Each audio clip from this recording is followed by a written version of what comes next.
Olá pessoal, eu sou o Dr. Alexandre Pimenta, sou médico cirurgião do aparelho digestivo, atuo na área de endoscopia e gastroenterologia. Muito honrado aqui com o convite de participar desse podcast junto com meu amigo, uma referência nacional e internacional, o professor Carlos Saul, e tenho certeza que vai ser um momento muito especial. Aguardem todos aí que vão aproveitar muito esse bate-papo aqui. Para mim é um grande orgulho também estar com o Alexandre, que eu conheço já há muito tempo, somos amigos há muito tempo, e além da área de endoscopia, onde ele trabalha muito bem, ele hoje se diferencia muito nessa área de mercado de trabalho. Ele realmente atua numa área onde muitas vezes, nós médicos e endoscopistas, nós nos descuidamos, né?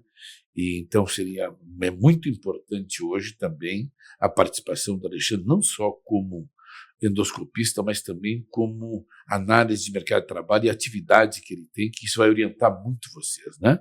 Certamente vocês estão pensando em fazer endoscopia, estão muito ávidos de saber como é que está esse mercado, como é que está a especialidade.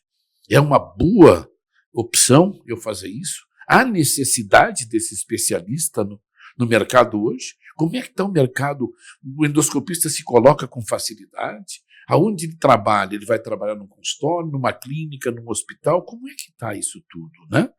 Então é isso que nós vamos tentar, e o Alexandre trazer para vocês aqui, e por isso que eu já saliento essa participação que ele vai ter, porque ele vai trazer também esse dado importante do mercado de trabalho. Em relação, pessoal, ao panorama da endoscopia no Brasil hoje, é o mesmo panorama do mundo todo. Como é que a endoscopia surgiu e por que a endoscopia surgiu?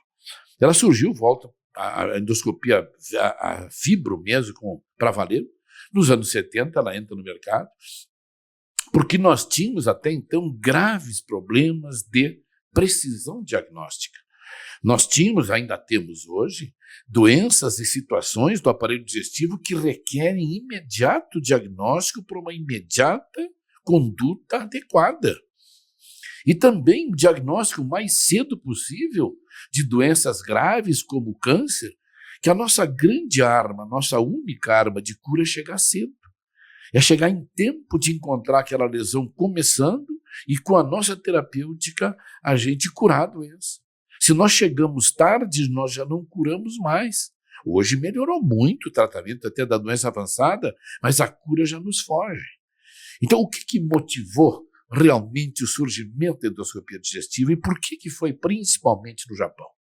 O Japão, vocês sabem todos, é um país onde tem muito câncer gástrico. A Ásia toda tem muito câncer de estômago. 75% dos cânceres de estômago estão na Ásia. Claro que daí já se vê que é um fator ambiental muito sério. E o Japão, de toda a Ásia, é o que mais tem. Então os japoneses ficavam muito, muito angustiados à medida que foram vendo o grande número de japoneses que morriam de câncer de estômago, porque o diagnóstico era feito já numa fase avançada. E na fase avançada, hoje melhorou, mas naquela época a pessoa durava no máximo 2 anos. Então nós temos que encontrar uma forma de chegar mais cedo. Sem dúvida, se nós não chegarmos mais cedo, a mortalidade vai ser altíssima. Nós aqui no Brasil temos uma mortalidade intermediária, a nossa mortalidade é muito menor do que na Ásia, mas já é um problema. O câncer do estômago, pessoal, durante muito tempo foi o primeiro câncer, o mais frequente câncer da humanidade. Hoje ele já não é mais, mas ele é o segundo. Se computar todas as estatísticas mundiais, ele é o segundo. Aqui no Brasil ele é o quarto, o quinto, por aí, mas em outros não. Então é um grande problema. Um outro problema que o mundo inteiro vivia, e nós vivíamos também, um pouco antes de surgir a endoscopia digestiva, é uma situação chamada hemorragia digestiva, que hoje, felizmente, também diminuiu um pouco. O paciente chegava num hospital sangrando, vomitando sangue, evacuando sangue, e nós não tínhamos nenhum método para dizer de onde está sangrando. Nós tínhamos única e exclusivamente um raio-x contrastado que é extremamente precário, por melhor que fosse, para nos dar uma decisão. Então o que acontecia?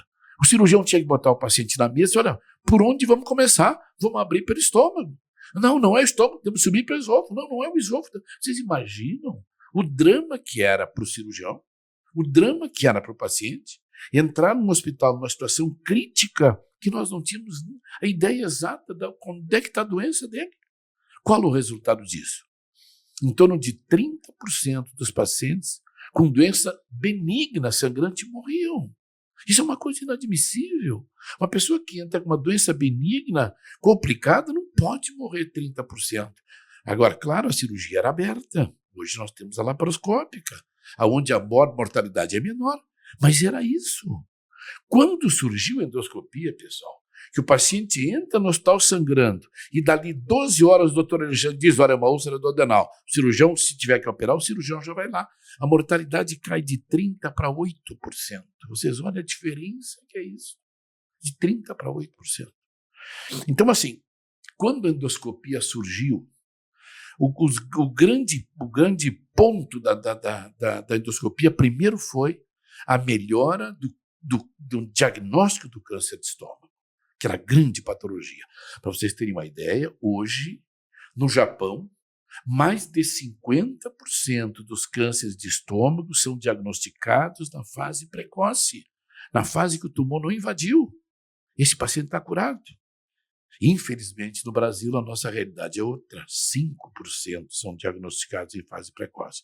Temos muito que melhorar. Mas, para nós, o que aqui no Brasil, o que mais fez com que que a endoscopia digestiva fincasse a sua bandeira, dizendo agora chegou um procedimento de muita diferença, foi a hemorragia digestiva. Claro que todas as outras doenças do aparelho digestivo também tiveram um impacto imenso. Pela primeira vez, nós terminávamos o exame físico do paciente e entrávamos para dentro dele. Examinamos por fora, agora vamos examinar por dentro. Esse sempre foi o sonho de qualquer médico desde a antiguidade. Se eu pudesse entrar lá dentro para ver o que tem, agora eu posso. E a endoscopia, você sabe, não só a gente entra para ver, como a gente tem acesso ao tecido que está doente, ao órgão que está doente. Hoje, pessoal, não tem nenhum órgão do aparelho digestivo que nós não possamos chegar com equipamento e colher material. Isso é maravilhoso, porque isso traz para nós uma resolutividade fantástica. Em uma semana, 2 semanas, nós temos um diagnóstico histológico de certeza do que tem que ser feito. Então, a mortalidade, a mortalidade cai imensamente. Então, o impacto que a endoscopia trouxe na gastroenterologia talvez tenha sido um dos maiores impactos que a tecnologia possa ter trazido em qualquer especialidade. Todas as especialidades estão com avanço tecnológico, sem dúvida nenhuma. E isso não parou, pessoal. Isso cada vez cresce mais. Então, a gastroenterologia, que é o campo onde a endoscopia trabalha, é uma das especialidades mais procuradas, porque está entre as especialidades que mais doenças têm. Qualquer lugar que vocês forem atender pacientes, seja na saúde da família, seja no posto, seja no hospital, seja no ambulatório, vocês verão sempre a população de pacientes com doença digestiva sempre alta. É uma das especialidades mais solicitadas. E agora, tendo endoscopia e outros métodos, ela responde por um resultado extremamente rápido. Então, a endoscopia, ela no Brasil hoje, como em todo o mundo, ela segue sendo e cada vez será mais necessária, porque agora ela começa a incorporar outras coisas que o doutor Alexandre vai falar daqui a pouco, que não é só o diagnóstico. Ela agora também participa do tratamento. A endoscopia fez a primeira grande diferença em tratamento da hemorragia digestiva. Quando o endoscopista não só entrava, o doutor Alexandre entrava e dizia, olha, é uma úlcera do adenal, mas eu tratei essa úlcera já. Eu já coloquei um clipe, eu já injetei adrenalina, parou, o paciente estabilizou, volta para a UTI com a hemorragia dele parada. A grande maioria deles não precisa nada mais além do que ele fez. Alguns, eventualmente, vão ressangrar e vão operar, mas já se sabe de onde. Então, a endoscopia hoje não só te traz o diagnóstico de certeza, mas ela também atua. E olha na hemorragia digestiva a diferença enorme que ela faz. Então, em termos assim de necessidade, o panorama da carreira é extremamente positivo no sentido de que é muito necessário. As capitais têm bastante endoscopistas, mas podem ter certeza que precisa ainda mais. O interior eu nem falo. O interior de qualquer estado do país está extremamente carente de endoscopistas.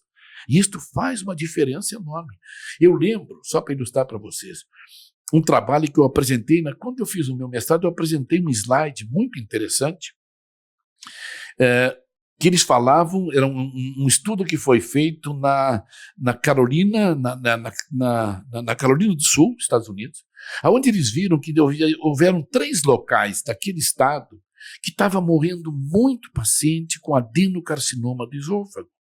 Adenocarcinoma é um tumor diferente do tradicional carcinoma epidermoide do esôfago, que surge num epitélio de Barrett, que é um epitélio que vem de pessoas que têm grave refluxo. E que gozado, por que 3 locais da Carolina do Sul as pessoas morrem muito mais desse tumor que em outros? E qual foi a coincidência que eles viram? Que nesses 3 locais são os locais onde menos gastroenterologistas e endoscopistas tinha nesse estado. Não é uma coincidência. São pacientes que certamente não tiveram acesso ao atendimento. Isso mostra muito claro a necessidade de atendimento. Então, o país todo precisa muito de endoscopistas. Mas tem muito. Algumas capitais, acredito até que o mercado esteja um pouco mais, o Alexandre vai falar. Agora, podem ter certeza que é uma especialidade que tem ainda uma previsão de crescimento muito, muito, muito alta, não tem uma menor dúvida disso aí. Então, a SOBED hoje, que é a nossa sociedade maior, a SOBED hoje tem em torno de 3.000 associados. Mas o número de endoscopistas no país hoje, eu acredito que passe de 6.000, alguma coisa assim, né, Alexandre? Acho que tem mais. Então, assim, se vocês analisarem esse número para a população, a necessidade é muito grande. Pessoal, durante muitos e muitos anos, nós teremos a necessidade do crescimento muito grande dos endoscopistas. E uma outra coisa que a gente nota, assim, e o Alexandre vai falar daqui a pouco isso, é muito fácil vocês, com o título de endoscopista, ou com curso de endoscopia, ou com a especialização de endoscopia, vocês se inserirem rapidamente no hospital daquela cidade que é vocês. As clínicas querem vocês, porque vocês vão estar trazendo alguma coisa de muito melhor, de muito mais qualidade, de muito mais benefício para a população, sem dúvida nenhuma, né? Um ponto que, assim, vocês perguntam muito, todo mundo pergunta, é a respeito da questão, assim, da formação acadêmica, né? Como se forma um endoscopista? Como qualquer especialidade no nosso país e também no mundo, existe a clássica residência médica, né? O aluno termina a faculdade e aí ele opta por uma residência e a residência de endoscopia é uma das residências também que é oferecida. Mas assim, hoje no Brasil nós não temos um número capaz de suprir todas essas necessidades e muitas vezes tem colegas nossos que resolvem fazer especialidade depois de alguns anos que já estão trabalhando. Então, hoje, muitos colegas, muitos médicos, quando terminam a faculdade, eles têm que começar a trabalhar por uma necessidade da sua família, da sua sustentação, de tudo isso. Muitos não conseguem fazer a residência quando gostariam de fazer. E mais tarde, quando então tenham adquirido uma condição um pouquinho melhor, eles pretendem, só que eles não têm mais condição para a residência.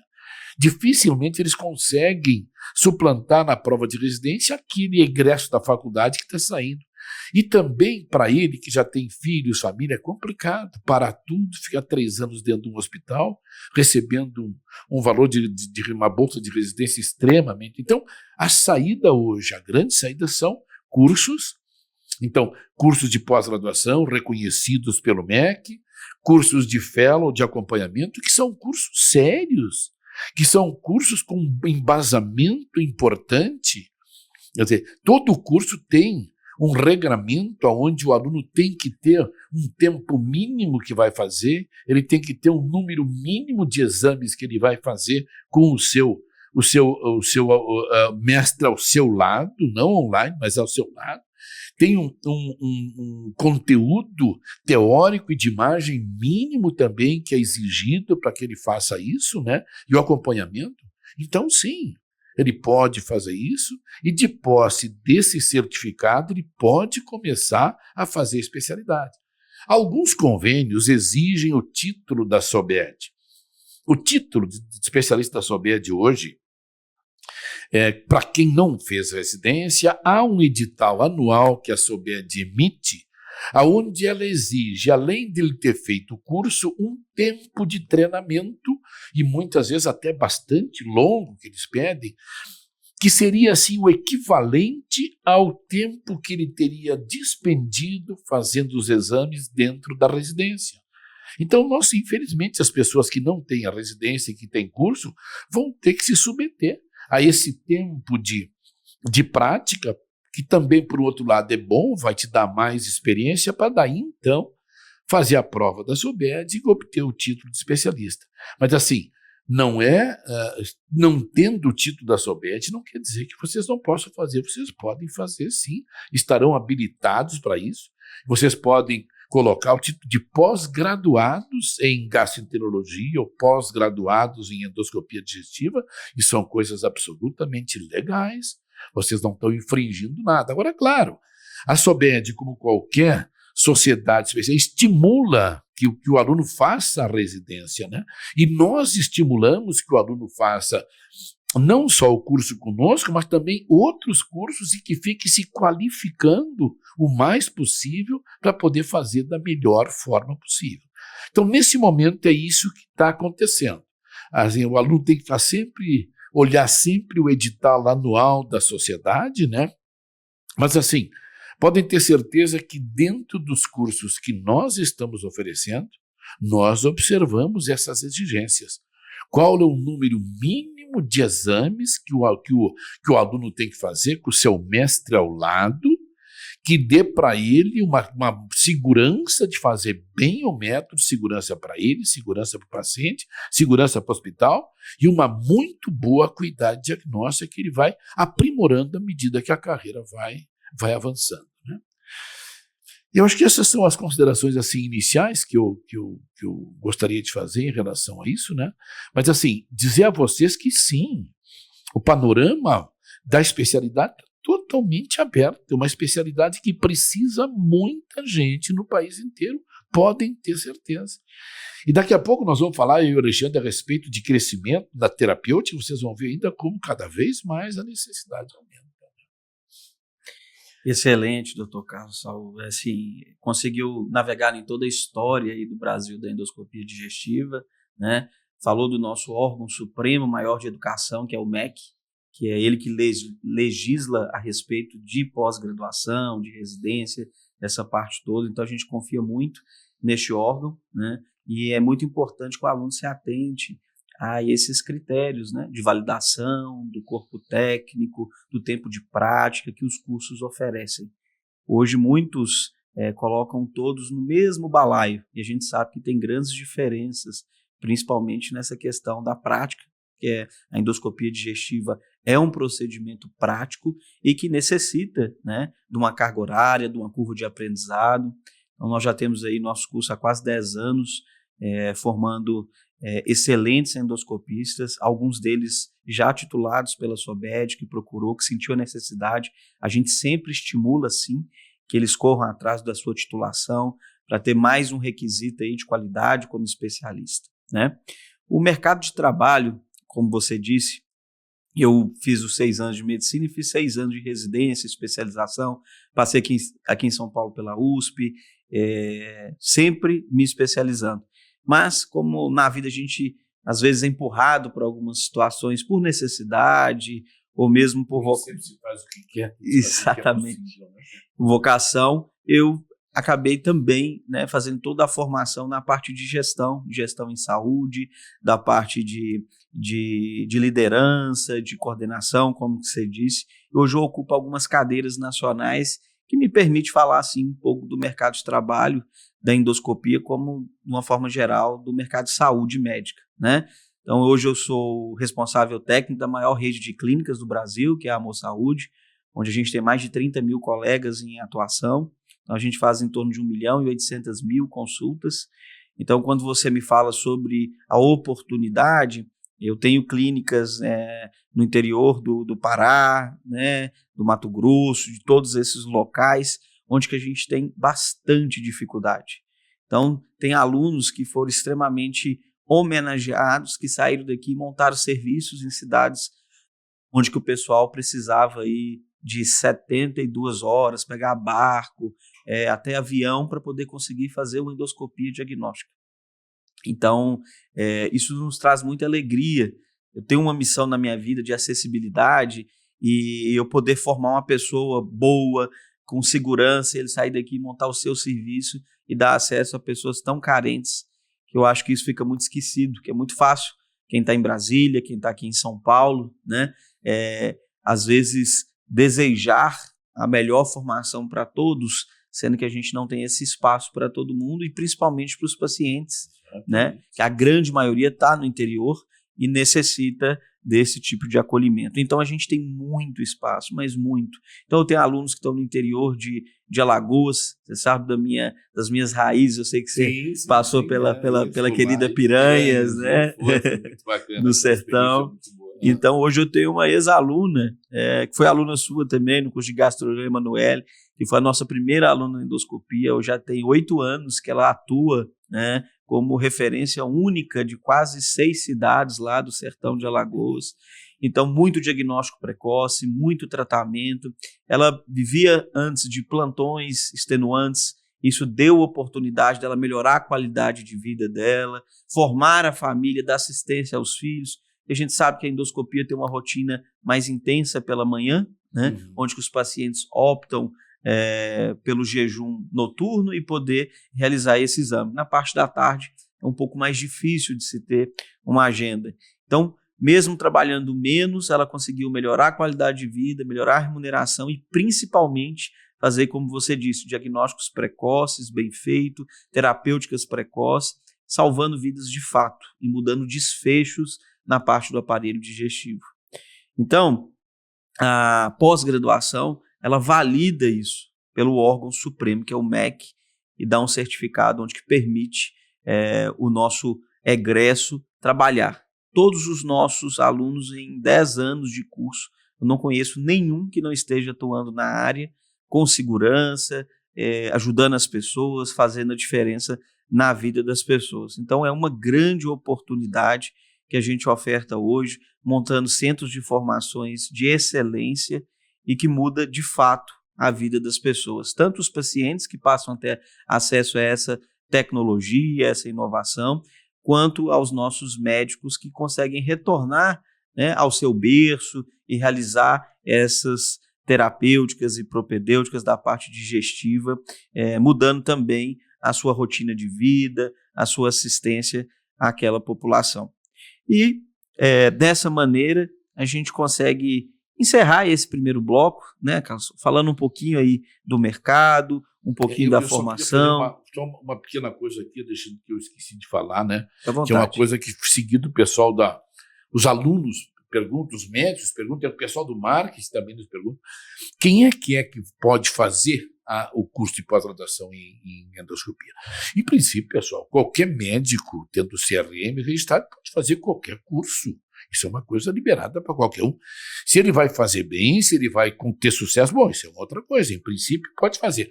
A gente dá preferência, né, e estimula aqueles que são mais da área. Aqueles que já fizeram um curso de gastroenterologia, aquele que trabalha na área de cirurgia, que trabalha nas especialidades afins, na cirurgia digestiva, na coloproctologia.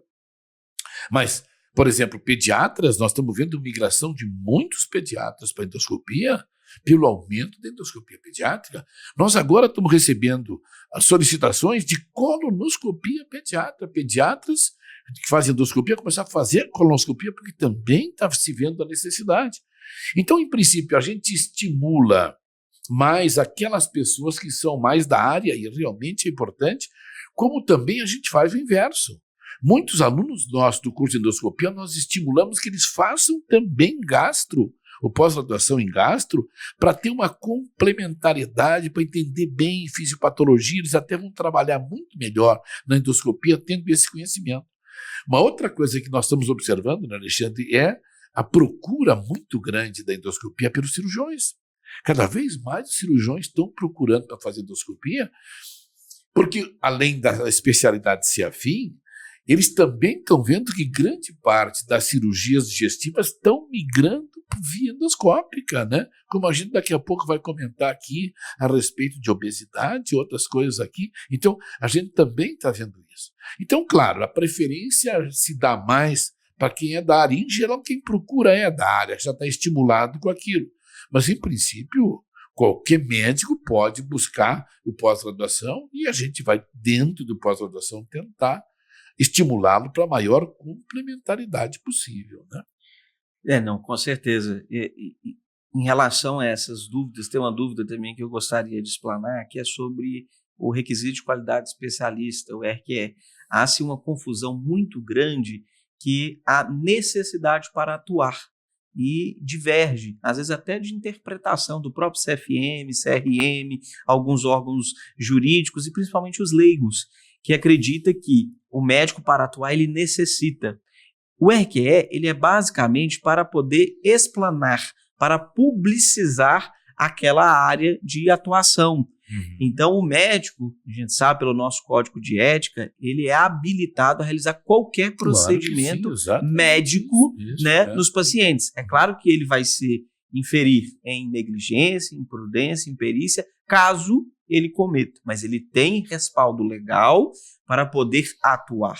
A diferença é a publicizar, que é dar publicidade àquela formação. Aí sim, ainda ele necessita desse requisito de qualidade especialista, que é o RQE, não para atuar. Então, é uma divergência que a gente vê, às vezes, nos leigos, né, e às vezes nos não especialistas.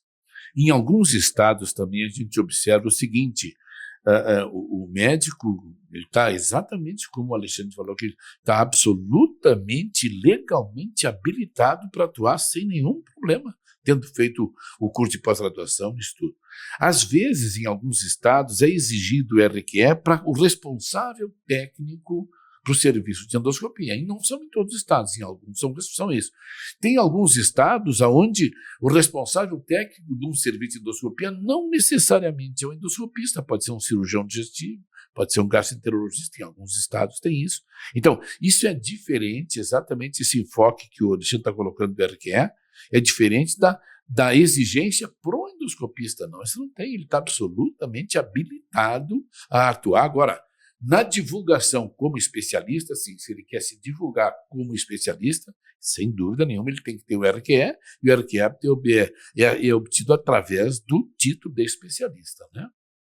Dessa forma, encerramos esse episódio falando sobre a história da endoscopia, a formação acadêmica, e conto com vocês para o próximo episódio. Nós vamos falar as diferenças entre a endoscopia e a colonoscopia.